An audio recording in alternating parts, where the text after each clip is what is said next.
Thank you for making Locked On Yankees your first listen every day. We're free and available on all platforms. On today's show, Jeff Nelson reacted to Clint Frazier's goodbye to the Yankees. A report came out that the Yankees could possibly be bringing back Carlos Beltran. Buck Showalter interviewed for the vacant Mets managerial job, and a New York radio host got fooled by a fake tweet concerning Marcus Stroman and Clint Frazier. That's all coming up.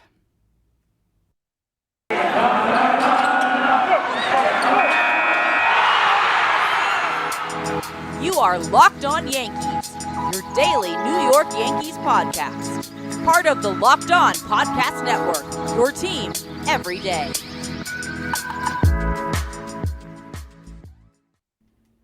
Hello, everyone. It's Stacey Gotsoulias. I'm joined by Abby Mastracco, and it is Friday, December 10th. We're only 15 days away from Christmas. Have you started your Christmas shopping? Are you almost done with it? How are you doing with all that stuff? Oh man. No, I haven't started. I was in Tampa this week.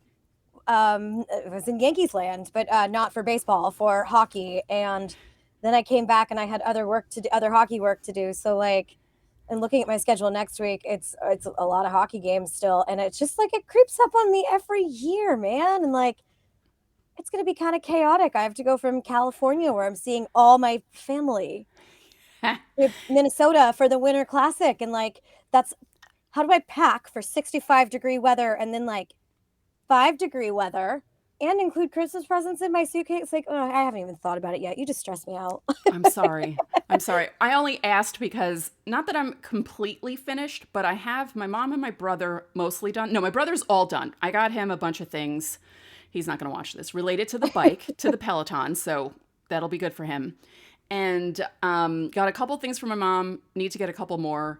You know, the one good thing about my brother and I, neither one of us being married and having kids, we don't have nieces and nephews to buy for. So it's just a little group of people that we have to buy for. I don't have to worry about anything. So it's easy for me to do Christmas shopping, thank goodness. Anyway, I hope you're all getting your Christmas shopping done and, not rushing at the last second. I used to have a tradition where I'd wait till Christmas Eve to shop when I was living in the city. I had a place that I'd go to. I had a 99-cent store that I'd get my gift bags, and I'd go back to my apartment, put everything in the gift bags, and be ready for Christmas because I knew exactly what to get everyone. And I went to a Target. I went to this little boutique next to a Target and a Marshall's up in Marble Hill in the Bronx. And I would just do it all on Christmas Eve, get it done, because I can't. But this year I was like, I'm not going anywhere, and I have to order online.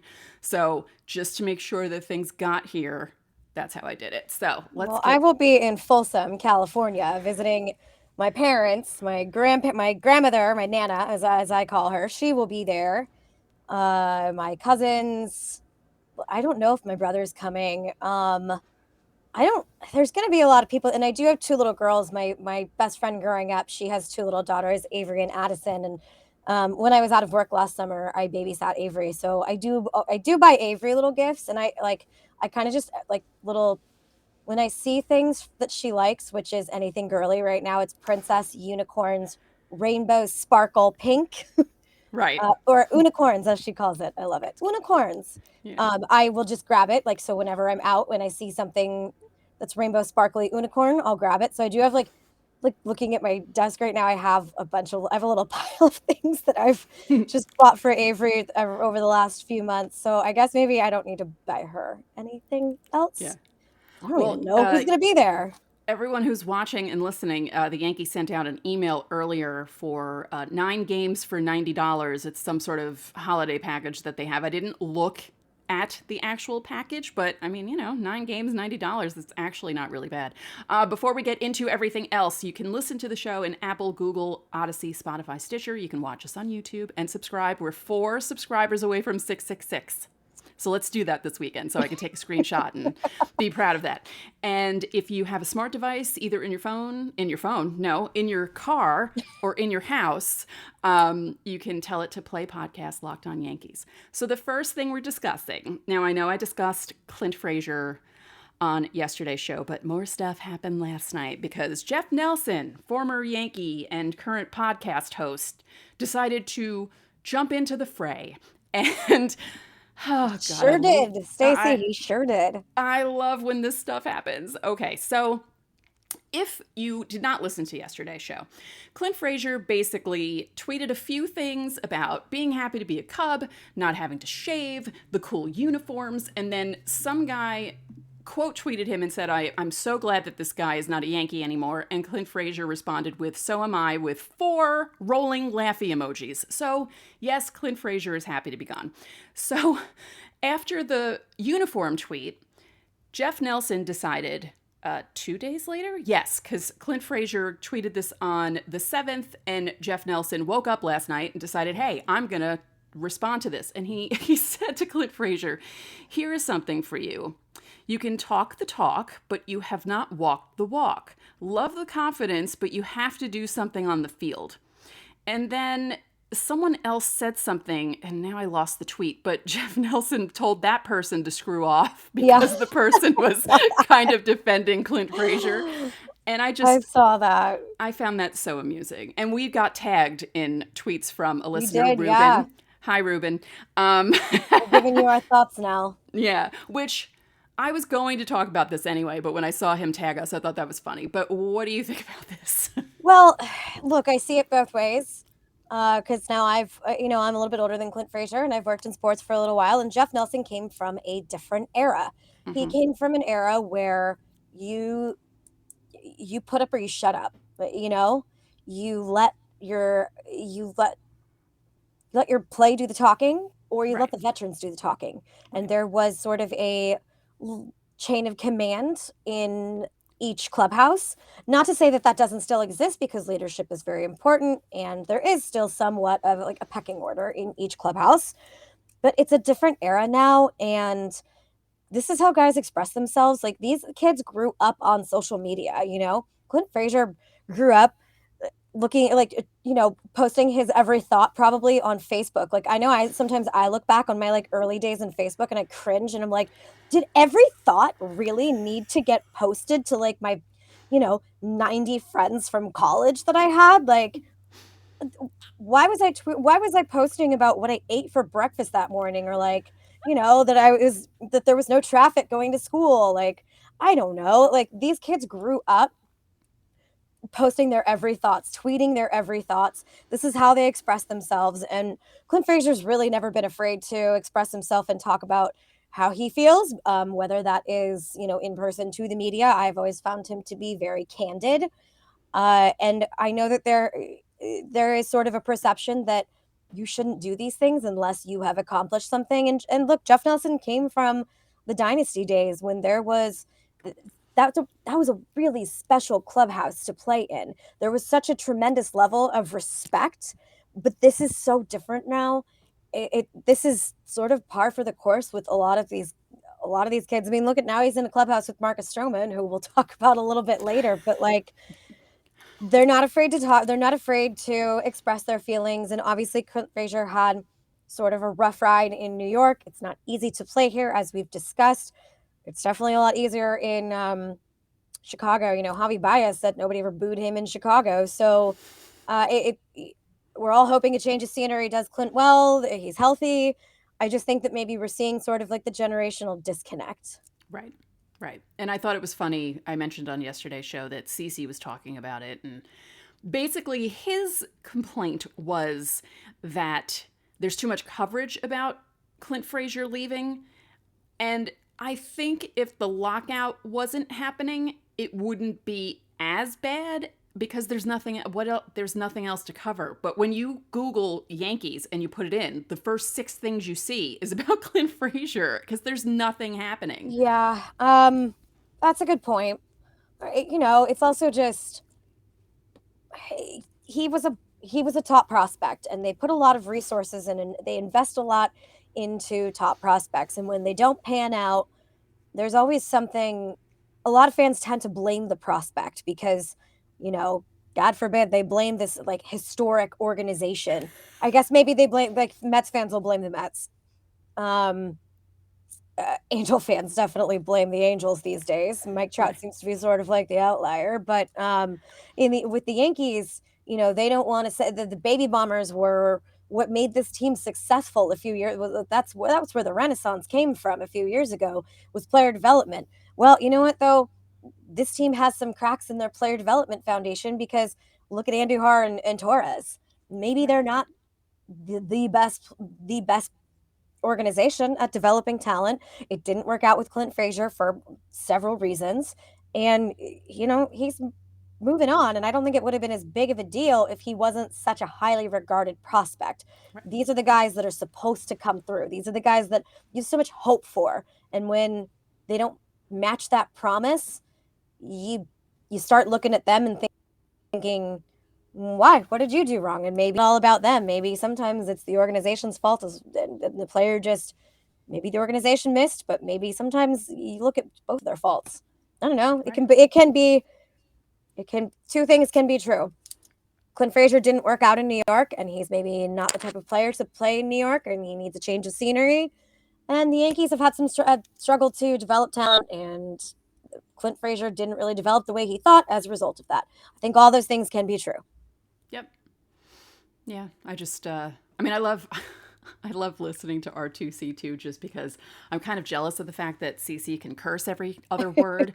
Not that I would ever do that on here. And I wouldn't do that on a podcast. You don't want someone my age doing that. But it's funny when he does it. So, yeah, he had a lot of F words in there. And he joked about Clint Frazier only playing in 15 games, and I looked it up while I was recording yesterday's show, and he played 15 games in 2018, which I thought was kind of funny. That, I mean, he played in more altogether, but it was just funny. Yeah. He threw that number out, and it was actually true for one season. So I thought, oh, okay, interesting, CC.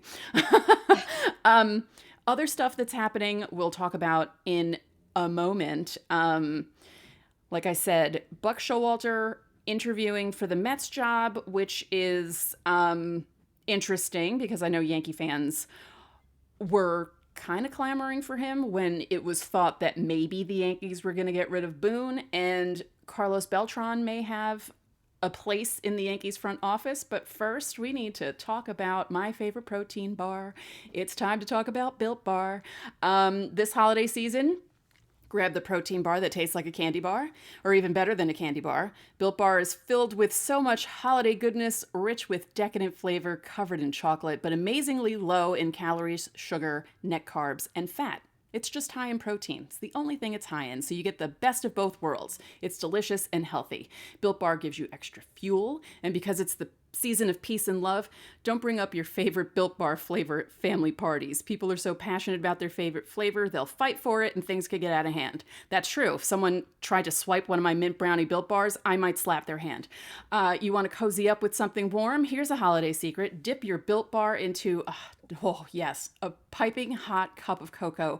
Let it melt a little and give your beverage a bit of that Built Bar flavor. Plus, you'll have a nice melty Built Bar to go with it. Be sure to have a couple of napkins on hand because yes, that could be kind of messy. If you go to built.com and use our promo code LOCKED15, you'll get 15% off your order. Now, Abby, you and I were discussing Stance Apparel and how good their socks are because your brother and father are into comfy socks. Oh, they love their crazy socks. I mean, they have to be comfortable, obviously, but they love their crazy socks. That's like Yes. I don't think my dad has one pair of solid color socks. He just has crazy socks because he shows real estate, so he has to take his shoes off. And when he sells to families with kids, the kids thought his socks were kind of fun, so that it became his thing. And I buy my dad Stance socks every year for Christmas, so that's one thing I can check off the list. Nice. Now, Stance was founded in 2009, and it represents a radical reinvention of socks, underwear, and active apparel. With a sharp focus on comfort, quality, and creativity, Stance brings an atypical aesthetic alongside some of pop culture's hottest collaborators for the ultimate in style and self-expression. Because everything you wear should be a direct extension of who you are and how you feel. Now, Stance has some really cool collaborations. I mentioned on yesterday's show, they do have a Major League Baseball collaboration, and Jeff Carr, who hosts Locked On Reds, has a pair of Joey Votto socks, which I think is pretty cool because, Joey Votto is one of the coolest guys in Major yeah. League Baseball. So, yeah, those are cool. And red's my favorite color. So, if I can find those socks, I'm buying them. They're soft, they're comfortable, and other people, as Abby said, when you're wearing socks that are kind of crazy and full of colors, other people will like them just as much as you do. Stance believes that the perfect fit matters more than fitting in. That those who look good, feel good, and do good. So see for yourself. Register for an account at stance.com and get 15% off your first order. Use our promo code LOCKEDON at checkout to apply. Enjoy the color and comfort of a life less ordinary with Stance. Now, let's talk about Buck Showalter. This is just interesting to me because I just find it funny that there's a subset of Yankee fans who are actually really upset about the fact that Buck Showalter could possibly be Mets manager. And it's really only because some people were hoping Aaron Boone would have gotten the boot, or at least, not re-upped. And, he's returning, and Buck Showalter may be heading to Queens. I know he got Terry Collins' seal of approval. And I don't think Buck Showalter would have been right for the Yankees. I don't. No. Oh, no. No. I agree. I don't think so either. I think it would be interesting to see Buck with the Mets, just because he has, aside from the Orioles, but he has that reputation of being the manager who's with a team right before they start winning championships, which is unfair to Buck. Yeah, but you know what? Someone's got to clean up the mess, and the Mets are a mess, right? I mean, they usually are a mess. But, I've been in both clubhouses in recent years. Granted, nobody was allowed in either club, in any clubhouse, the last 2 years. Mm-hmm. But the Mets have an accountability problem, and they've always had an accountability problem. We thought maybe it would get better this year under, with the Wilpons out of there, because the Wilpons, they let their stars do whatever they wanted. They let their stars go out and, break curfew and stay in cities, even though they didn't have to, or they weren't with the team. They let them get away with a lot if they were stars. And then the minute their stars started struggling, they sort of dumped them. And it just didn't create any sort of accountability. And David Wright was influential in holding that clubhouse together. And David Wright is no longer there. So then we saw things this year like Marcus Stroman being Marcus Stroman and wanting everything very positive coverage, positivity all around him. And, when you're struggling, maybe you're not always so positive. Toxic positivity is a thing, I remember once I lost my job and I had my first layoff, because there's now been two. And one of my friends, I texted a very close friend of mine, and she's like, "So sorry to hear about your job, girl, but I'm really trying to keep the vibes good right now." And I was like, okay, we're not friends anymore. It's Los Angeles for you sometimes. Mm-hmm. But they had the thumbs down. It's just the Mets have always had such a lack of accountability, and Buck Showalter is known as sort of like a no-nonsense manager. And I was reading Britt Giroldi's story, and she worked with Buck for a long time as the beat writer of the Orioles, and she said the same thing, that he had an air of accountability that's always been Buck Showalter's reputation. Yeah. And the Mets need that more than ever. And, the knock on him is that he's sort of been resistant to analytics. And the Mets have done a really good job of building out their analytics department. So I get the hesitancy, and that maybe they wouldn't want to bring in somebody who doesn't quite know analytics isn't like an analytically minded manager the way that some of these younger managers might be. But he can have all this information at his disposal, and a really good manager is not going to ignore the information given to him. He's going to try and understand how he can utilize it.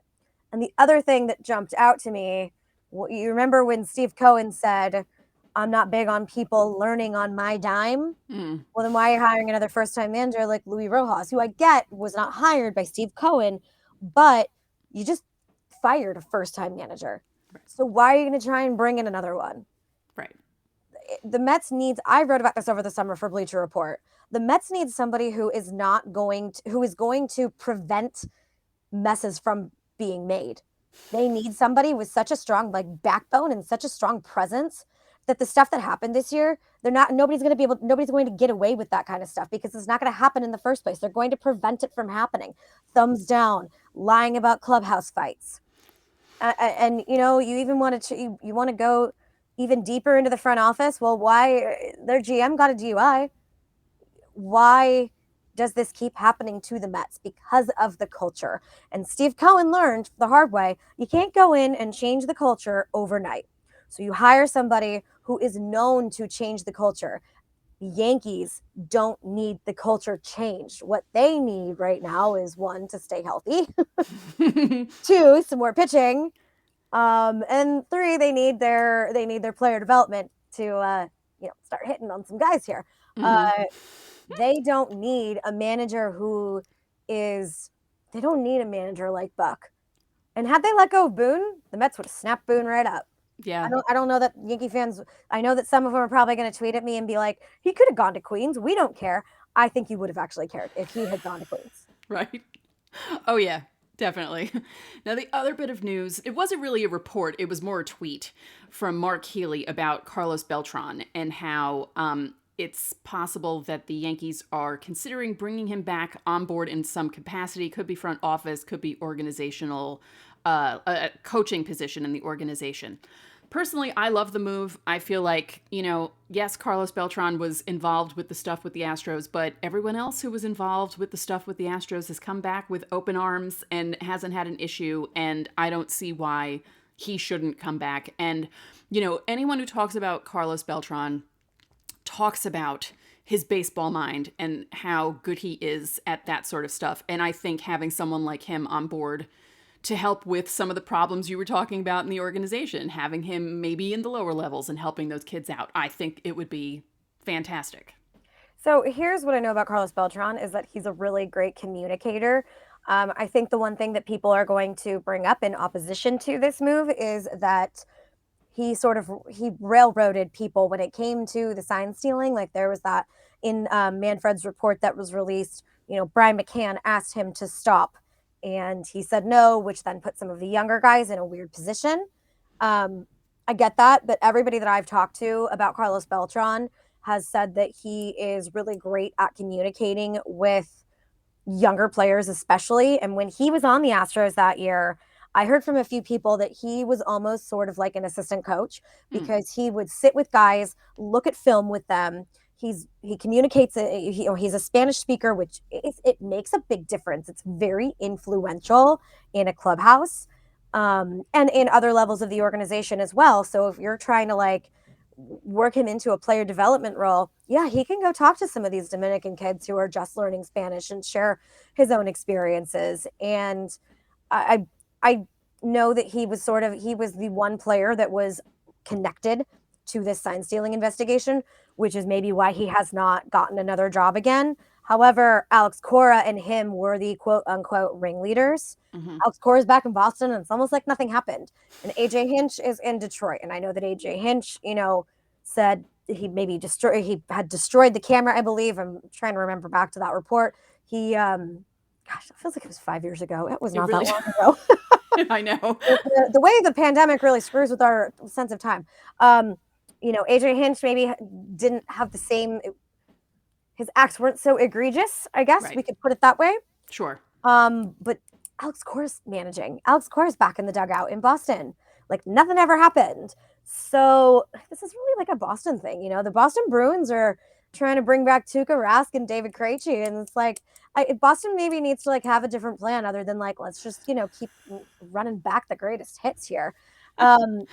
Boston teams, man, you gotta go new. But I was actually surprised that somebody didn't kick the tires on Jeff Luhnow. Maybe a team did, and I just didn't hear about it. It is hockey season. I'm not an insider. I'm the first person to say I'm not an insider. I do talk to people in baseball front offices, and I'm actually having drinks with some this week.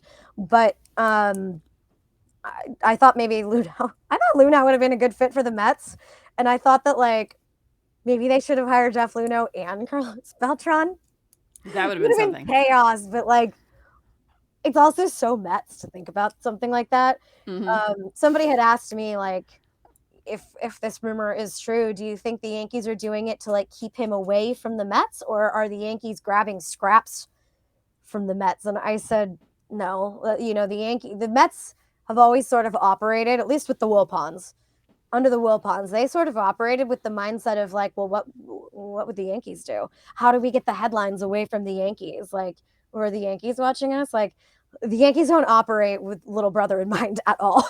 No, They they really make their don't. own decisions. Mm-hmm. And if they're thinking of bringing Carlos Beltran back, it's because they see value in him as a staffer, as somebody in some sort of role that he can either fix players or add some sort of value to player development or game management. I forget I have that to be pulled up. I should look.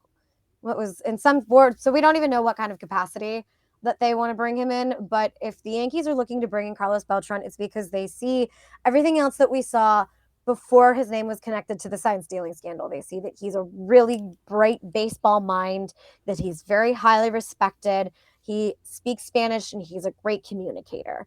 Yep. And he came up with the idea for the Monument Park guys to have special jackets when they're getting their numbers retired and getting plaques, which I think is the coolest thing. I mean, he wasn't even marketing with the too. Yankees. Yeah, like it wasn't even with the Yankees that long, and he came up with that idea, and I thought that was so great. I guess maybe we should try and bet and see who hires Carlos Beltran before the other, because there are people in the replies thinking that maybe the Mets might swipe him out of the Yankees' hands because of this report. But as you said, the Yankees don't operate with the Mets in mind, but sometimes the Mets operate with the Yankees in mind. So we'll see what happens. But speaking of betting, BetOnline has you covered all season with more props, odds, and lines than ever before. As football season continues the march to the playoffs, BetOnline remains your number one spot for all the sports action this season. Head to their new updated desktop or mobile website to sign up today and receive your 50% welcome bonus on your first deposit. Just use our promo code LOCKEDON to receive your bonus. From basketball, football, NHL, boxing, and UFC, right to your favorite Vegas casino games, don't wait to take advantage of all the amazing offers available for the 2021 season. BetOnline is the fastest and easiest way to bet on all your favorite sports. BetOnline, where the game starts. Okay, this is going to be my favorite thing of the day. There is an account, New York Porch Sports, which basically, if you look at it from afar, it looks like the New York Post's sports account. Like the logo is similar, and people have been fooled by it for months. I actually got fooled by it when it first started. I hate the fake Twitter accounts. Like, they're funny, but like, honestly, people do something better with your time. Seriously. Yeah. Yeah. Well, I can't stand, especially around the trade deadline, you have how many fake Ken Rosenthal's and John Heyman's and all these other things. And then you have, the real John Heyman getting fooled by a fake Ken Rosenthal. And it's a mess. But what happened this time is actually pretty funny. Gosh, Greg Giannotti, is that how you say his name? From WFAN. So. He's Geo from Boomer and Geo. New York Porch Sports put up a fake post about Marcus Stroman and Clint Frazier starting a podcast together that would be bashing the Yankees. And he read that post as if it were something that was actually happening. And we spoke about this before we started recording, and we spoke about it when I was mentioning all the Clint Frazier stuff. Everyone is so starved for baseball news that even the most ridiculous thing that you can think of is going to get people thinking, is that really happening? And someone had recorded Gio talking about it on the air. And it's just so funny. Like, why would Marcus Stroman and Clint Frazier even do that? They tweet enough. They don't need a podcast. Exactly. They've tweeted enough about this stuff. If they want to start a podcast, I'm pretty sure that they would talk about other things. I mean, look, Marcus Stroman, he's got the toxic positivity thing going on, but he's actually a pretty interesting guy. He's pretty smart. He went to Duke, and he has unique experiences that none of us can speak to because he is one of few Black African-American people in baseball. And,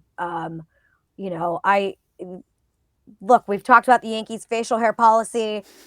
We've talked about it doesn't vibe with either of them. Clearly, Clint Frazier wants his ginger beard, and Marcus Stroman wants to express himself. He wears a do-rag. I don't know why that was controversial in Arizona. That was awful race baiting. I hated seeing that this year. Just set the game back so far when you do that. Right. But I'm pretty sure they would have other interesting things to talk. Maybe not cultural, but like social things to talk about if they did start a podcast, and they wouldn't have to just bash the Yankees. Plus, Stroman's a Long Island guy. He doesn't bash New York. Right. Like, Right. it's not Yankees related, but he showed up wearing a throwback Tom Seaver jersey one time right after he got traded from the Blue Jays. Right after he came from the Blue Jays to the Mets. Like, he's a New York guy. He's not gonna. Yeah, he might throw some.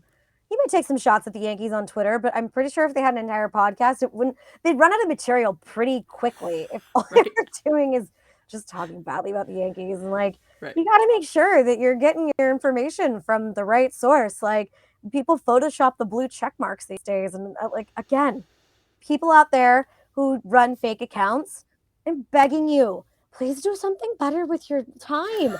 Read a book. Watch Succession. Watch Arrested Development. And like, I don't know why people just sit on the internet and make fake accounts. I just don't get it. I'm sorry. I don't get it. Yeah. I mean, sometimes it's funny when stuff like this happens, but like I said, during the trade deadline and when people are fooled by tweets that say, like, especially because a lot of those parody tweets will say like the most ridiculous thing. Like someone said, they worded it in a way where it looked different, but they said the Yankees signed Brett Gardner to a 45-year, $1 million contract or something to play for the rest of his life. And I saw someone retweet it, and I like earnestly, and I thought, what are you doing? Like, that's obviously not a real tweet. What's the matter with you? I mean, that's also on Gio, though. He's got to check his facts, and he's got to make sure that he's getting his information from the right sources. And like, look, kids, don't believe everything you read on the internet. We were talking about Joey Votto earlier. Fun fact about Joey Votto. Jay Bruce told me this once, and he was like, the way he told me, like, just, I wish I could like replicate his facial expressions when he told me. Joey Votto reads newspapers, actual hard copy newspapers at his locker every day. And Jay Bruce was like, he's the only person I've ever seen do that. And he was just so like in awe of this. And he's like, yeah, and if you ask him, everybody should be doing it. Well, I think everybody should be doing it too. So like, check your information, follow us on Twitter, obviously. Right. But like, make sure that you're not following fake accounts on Twitter. Right. You had mentioned Stroman and his do-rags and what was it? Who was it who said it? Was it Brenly? Was he the one on the air that said it? I think it might have been. I think so. You know what? I should double check that. Don't quote me on that. Allegedly. Yeah.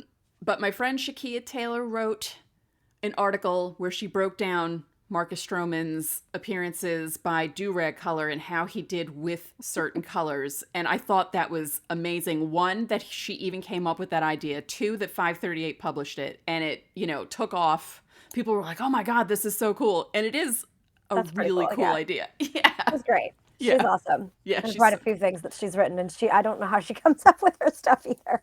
Yeah, she's amazing. But yeah, if you get a chance to read that, it came out a few months ago, but I thought it was really, really interesting to do that sort of thing. And I love breakdowns like that. That's great. But I just think it's funny, that but I also feel like a lot of New York hosts, we saw it with Sal Licata a couple of weeks ago when he was really going off on Noah Syndergaard, that, like, I get it. A lot of these guys grow up in New York. They get their radio jobs. It's hard for them to separate being a fan and being a radio host sometimes, depending on what happens. And there's that whole Homer angle to it. And it almost feels like these guys are really ready to pounce on these players and believe anything that's said about them, especially if there's some sort of bias against the player or if something happened with the player a couple days before, that they're quick to believe this sort of stuff. And you find that with some of the radio people. I just don't understand. Like, what are you scared of? People making fun of New York? Like, who cares? You love your city. I love this city. I moved from California, and I have no plans on leaving. And it's a different culture out here with the radio, and I think it's a lot of fun. I grew up in radio. My dad was a radio host for 20 years in Northern California. Obviously, it was a lot different than what the radio culture is out here, but I find it so fascinating out here. But like, what are you so scared of? Do you like does it physically hurt you when somebody talks people talk negatively about New York all the time when and I just let it roll. Well, you know what? The city is not for you, but I like it. I guess maybe sometimes I get a little territorial when people would talk about when they talk negatively about California because I'm from there and I get it. This is where they grew up. But at the same time, like, it doesn't really affect me if somebody, I don't feel that need to like get super protective over where I grew up. Yeah. I'm happy to point out the great parts about it, and I'm happy to point out the great parts about New York and why I like it, but I get that it's not for everybody. So like who cares? Honestly, like if you're a former player and you want to take shots at New York, I get it. It's a tough place to play here. Yeah. I haven't written nice about every player that I've covered. It's tough. Yeah. So if I just don't get this like, well, you can't talk negatively about our city. Like, It's really a New ew, York thing, though, because New Yorkers think New York is the best place on earth. So I if get it. anyone says anything bad about it, it's just like, so. We talk negatively about the Midwest, and the Midwestern people in the Midwest think that they live in the greatest place on earth. And I lived in the Midwest, so I saw it. And I can say that it's not the greatest place on earth. I can rule that one. I can rule that region out as being the greatest place on earth. No offense to our Midwestern viewers and listeners, because there are some Yankee I know fans. I love visiting. But I prefer. Look, I'm a city girl these days. Yeah. I love visiting the Midwest. Got a lot of great friends. You guys it's the Midwest hospitality is a thing. It's a very true stereotype. They are absolutely great people who will take you in, give you the shirts off their back. But I just really prefer like a subway system over driving through a cornfield. Yeah. As someone who never got their license because I figured I'd be living in the city for the rest of my life. Spoiler alert, that didn't happen, but I might get back there someday.